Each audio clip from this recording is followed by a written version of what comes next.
Graça e paz, minha irmã querida e meu irmão querido do Salmo 128. Louvado seja o Senhor Jesus pela tua vida e louvado seja o Senhor Jesus pela minha vida. Um bom dia para você que está aqui no Brasil e um bom dia para você que está aí do outro lado do mundo, aleluia. E vamos continuar o nosso estudo de Deuteronômio 7, do 1 ao 6. Mas antes, vamos meditar na palavra do Senhor. E a palavra do Senhor e a meditação hoje está lá em 1 Samuel, tá? Capítulo 10, versículo 3, e diz assim: quando dali passares mais adiante, chegares ao carvalho de Tabor, ali te encontrarão 3 homens que vão subindo a Deus a Betel, um levando 3 cabritos, o outro 3 bolos de pão e o outro um odre de vinho.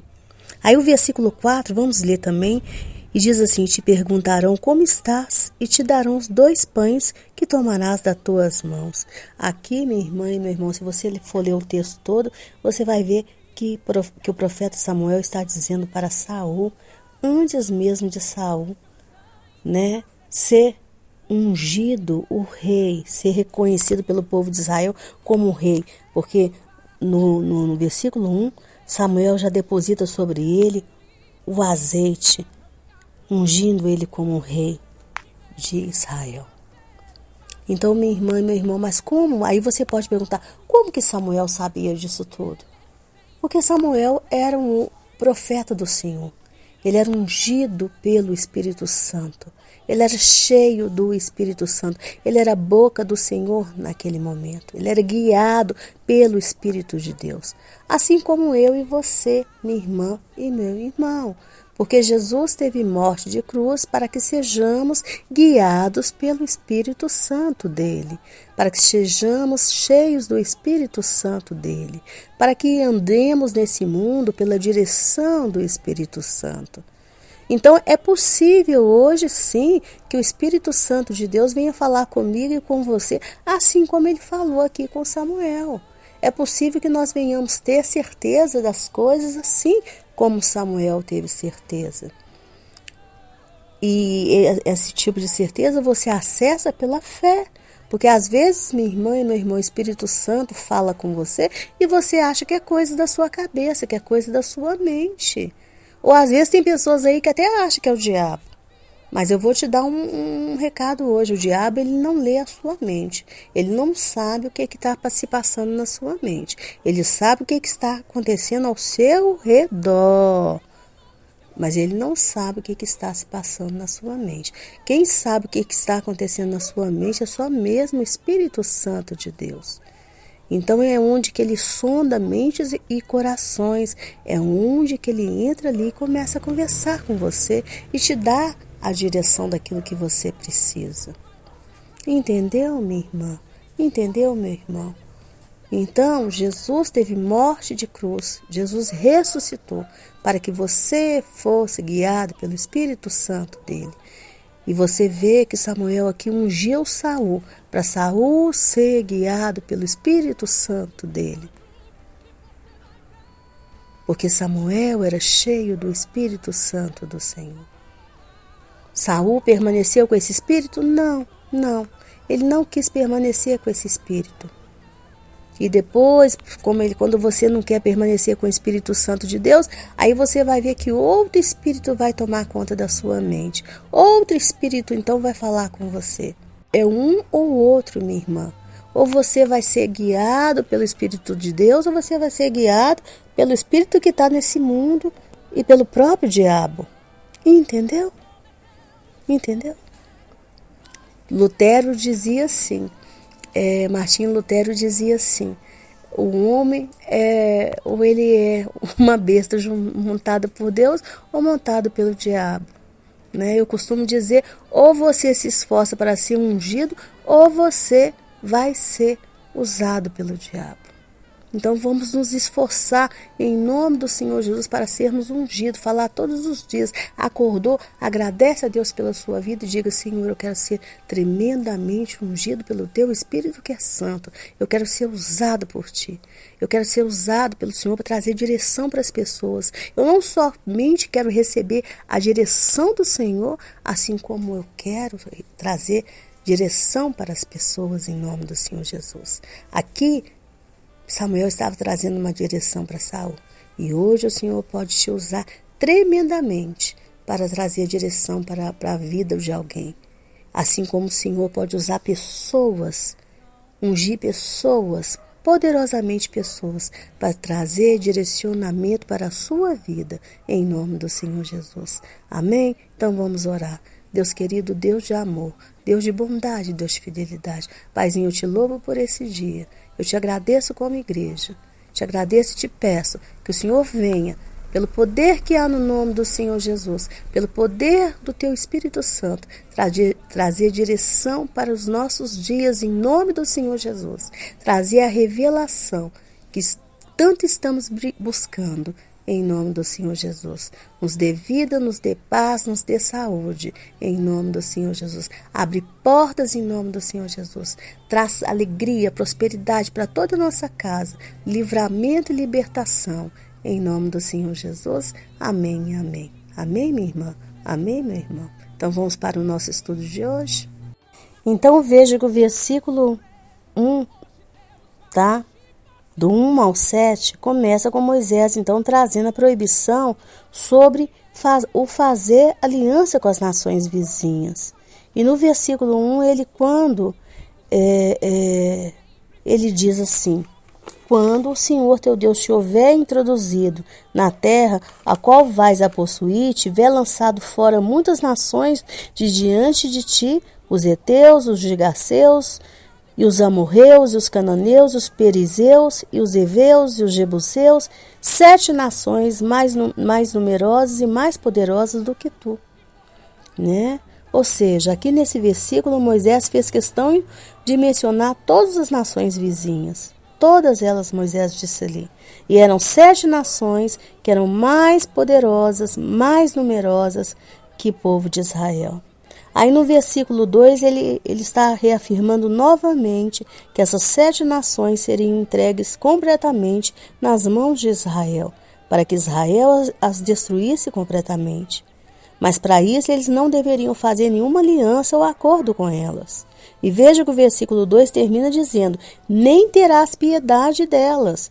Isso significa que Israel não devia simpatizar com aquelas nações. Tipo, olhar para elas e dizer: nós gostamos desse povo. Mesmo eles sendo idólatras, nós vamos deixar eles se assentar aqui no nosso meio. Fazer cobertura aqui, fazer uma casinha, ficar perto de nós. Não podia, não podia. Entendeu? Não podia olhar para a aparência e falar: eu gostei deles. Não. Tinha que olhar para a questão espiritual. É vigilância mesmo, minha irmã e meu irmão. É vigilância. Às vezes a gente olha para a pessoa e fala assim: tem uma carinha tão boa, né? Não, não pode. Tem que olhar. Tem que olhar. Se a pessoa comete rebelião contra o Deus que criou todas as coisas, não vai se rebelar contra você? Minha irmã e meu irmão, cuidado. É vigilância o tempo todo. Mas veja que no versículo 3, Moisés, então, já começa a falar sobre casamento misto, que é a proibição do casamento de quem serviria ao Deus único de Israel com quem servia a multiplicidade de deuses, que eram cultuados pelos povos de Canaã. Pois este casamento iria trazer o desvio do povo de Israel, tá? Da presença de Deus. Ou seja, as gerações futuras iriam ser destruídas por causa desse casamento misto que iria começar ali. Talvez aquele homem poderia até falar assim: não, eu sou firme, eu sou forte na minha fé, eu não vou me desviar do meu Deus. Mas os filhos deles iriam. E a gente vê isso acontecendo lá no futuro. Porque eles foram para a Babilônia e na hora que eles tomam consciência que o povo retorna para Israel, Neemias manda aqueles homens pegar as mulheres e deixar lá. E deixar lá as mulheres com seus filhos. Que fala: olha, foi por causa disso aqui que o povo pecou. Que o povo se tornou escravo. Começou aí, a decadência do povo. Do nosso povo. Entendeu? E aí no versículo 5 começa Moisés, né? Moisés diz que eles deveriam acabar com qualquer possibilidade de um dia eles virem a adorar aqueles deuses. E como que eles iam acabar com com essa possibilidade, destruindo todos os altares que seriam deixados ali na terra de Canaã, tá? Que eram os altares feitos de uma só pedra, tá? Que serviam de símbolos para Baal, e as árvores que tinham ali, que serviam de poste ídolos para a deusa da fertilidade. Entendeu? E aí no versículo 6, ele termina dizendo que essa proibição ao povo de Israel era porque eles deveriam ser um povo santo, um povo separado, um povo especial em comparação aos outros povos. Era como se Deus estivesse dizendo, olha, a proibição para vocês existe, mas é porque vocês são escolhidos. Vocês são um povo separado para ser santos. Então vocês não podem se misturar com a cultura desse povo, com a prática desse povo, com os deuses desse povo. Entendeu? Porque tudo representa impureza.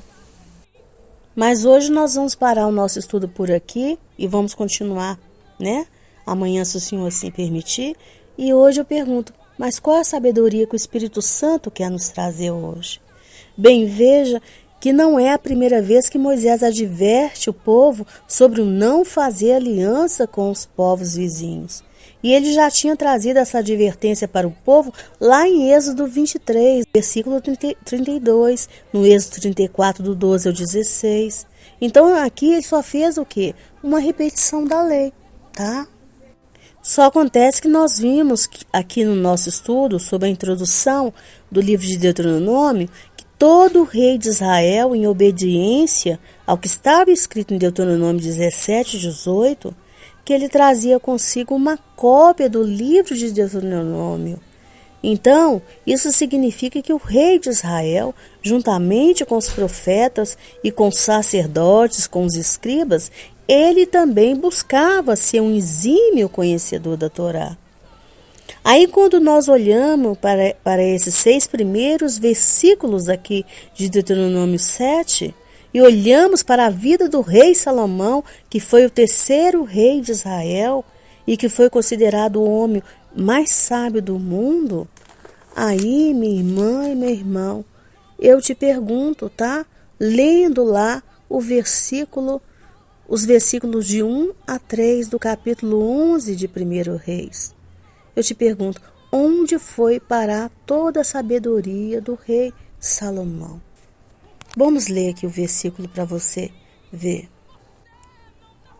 Porque aqui em 1 Reis, do 11 ao 3, do capítulo 11, do versículo 1 ao 3, diz assim: E o rei Salomão amou muitas mulheres estrangeiras, além da filha de Faraó, Moabitas, Amonitas, Edomitas, Sidônias e Etéias, das nações de que o Senhor tinha falado aos filhos de Israel: não chegareis a elas, e elas não chegareis a vós. De outra maneira, seguramente perverterão o vosso coração para seguirdes os seus deuses. A estas se uniu Salomão com amor. E tinha 700 mulheres, princesas e 300 concubinas, e suas mulheres lhe perverteram o coração. Então é essa a pergunta: onde foi parar toda a sabedoria de Salomão? Onde se perdeu todo o conhecimento que ele tinha acerca das coisas de Deus? Então veja que o próprio autor de 1 Reis nos responde quando Salomão se apaixonou por aquelas mulheres, porque o texto diz que ele se uniu a elas com amor, tá? Foi com amor que ele se uniu com aquelas mulheres. Jesus nos ensinou a vigiar e orar para que não entremos, né? Para que não venhamos entrar em tentação. E isso, minha irmã e meu irmão, é para todas as áreas da nossa vida. Porque onde está o nosso desejo, então é ali que nós seremos tentados, tá? A palavra de Deus fala que aqueles que querem ficar ricos, eles caem em várias ciladas. Mas não é só ficar rico. Quando você quer muito uma coisa, é naquela área ali que o inimigo vai te tentar. Porque é naquela área ali que você está vulnerável. Então você tem que falar: Senhor, tenha misericórdia de mim. E ali você tem que vigiar. Tá surgindo a oportunidade, você tem que falar: peraí, isso aí é Deus ou é o diabo armando para mim ciladas? Isso aí é presente de Deus ou é laço do passarinheiro? Porque você está ali como uma pombinha ali, inocente. E o inimigo pronto para te prender, pronto para te enrendar, pronto para armar ciladas para você. Minha irmã e meu irmão, cuidado, vigie. Então a área sentimental é a área onde nós somos muito mais vulneráveis. Então, se você antes de fazer uma aliança com o outro, antes de querer fazer uma aliança com o outro, estabeleça primeiro a sua aliança com o Senhor. Tá? Você não pode se perder igual se perdeu Salomão. Nós nem sabemos se Salomão teve salvação, se ele se arrependeu na hora da sua morte, porque a Bíblia não relata o momento da morte dele, não relata como que foi a partida dele. Então nós não sabemos. Isso mesmo, minha irmã, você tem que vigiar, mesmo tendo doutorado em teologia, tá? Mestrado ou doutorado em teologia, assim como Salomão era o homem mais sábio do mundo. Você tem que vigiar. E qual é a aliança com o Senhor que nós temos que fazer primeiro? É a aliança do Salmo 128. Você tem que querer ser a família do Salmo 128, ter para você essa família do Salmo 128. Se você é um homem, meu irmão que está me ouvindo, você tem que falar, eu quero ser o homem que obedece e teme ao Senhor. Porque eu quero me casar, mas eu quero que a minha esposa seja essa videira frutífera aqui, ó. Se a minha esposa não for para ser essa videira frutífera, eu não quero. Porque eu vou me casar com qualquer uma, aí meus filhos não vão ser como o rebento da oliveira, ou seja, meus filhos não vão ser filhos ungidos, filhos abençoados. E eu não quero sofrimento para a minha vida. Eu quero que a minha casa seja uma bênção de Deus, um shabat, minha família seja um exemplo. Porque eu quero ser esse deleite na mão do Senhor, começa com a minha vida, o Senhor me transforma primeiro. Quantas pessoas que querem casar a qualquer custo, minha irmã? E você que é mulher tem que falar, olha, eu quero me casar, mas eu quero me casar dentro do propósito do Salmo 128. Eu quero me casar com esse homem que obedece e teme ao Senhor. Porque se não for, eu não quero. Eu me torno aqui, ó, eternamente para o Senhor. Eu fico solteira a vida inteira. Porque eu não quero. Porque eu quero ter filhos que sejam rebentos da oliveira. Ah, irmã, mas eu não me importo com isso não, porque eu já passei até da idade de ter filhos. Mas existem os filhos espirituais, minha irmã. Existem os sobrinhos que você cria, a família que está em volta, o contexto todo. E essas pessoas precisam ser em volta de você e do seu esposo como rebento da oliveira. Pessoas ungidas, ungidas. Minha irmã e meu irmão, não negocie com o diabo. Quando você aceita algo fora da palavra de Deus, você está negociando com o diabo. Não negocie. Nas coisas de Deus nós temos que ser ou 8 ou 80. É falar, ô Senhor, o que o Senhor tem para mim, o plano que o Senhor tem para mim, ou é a família do Salmo 128, ou eu não vou me casar. Porque eu não aceito menos. Quantas mulheres aí estão envolvidas em relacionamentos com homens que não a valorizam, que não as valorizam. Por quê? Porque um dia elas aceitaram menos na vida delas. E hoje não tem nem mais como elas fugir desse relacionamento. Não tem como. Qual é o plano do Senhor? O homem do Salmo 128, ele vai amar a esposa, assim como Cristo amou a igreja, ao ponto dele dar a vida por ela. Mas o homem que não é o homem do Salmo 128, ele não vai amar essa esposa como Cristo amou a igreja. Ele não vai. Ele vai ser um homem extremamente egoísta, que ele vai usar essa mulher o tempo todo. E quando ele sentir que ele não está usando essa mulher, que ele está perdendo essa mulher, ele vai tirar a vida dela.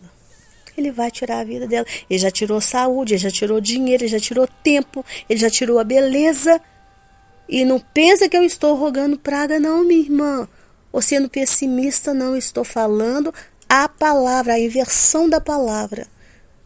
Porque é bênção ou maldição. É você que escolhe, meu amor. É você que escolhe.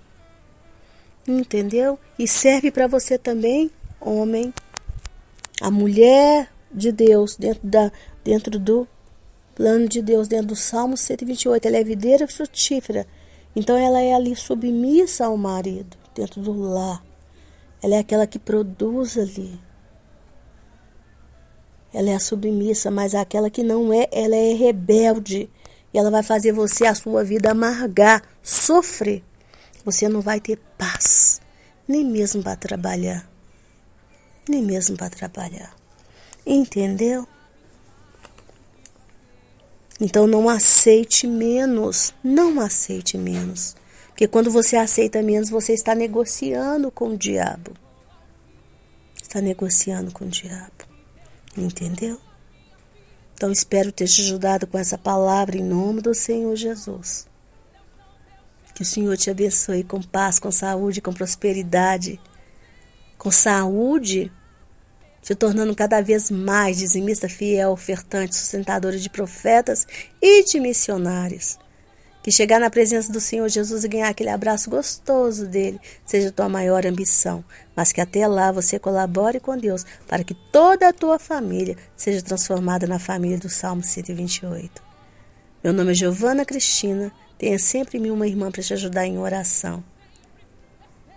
Eu sou a líder das intercessoras do Relógio Mundial de Oração, que tem por objetivo orar por você e pela sua família, sempre despertando em você a fé, de que é orando uns pelos outros que nós seremos curados, e que a oração de um justo pode muito em seus efeitos. E quem é o justo? Eu e você que cremos que Jesus Cristo é o Senhor e Salvador.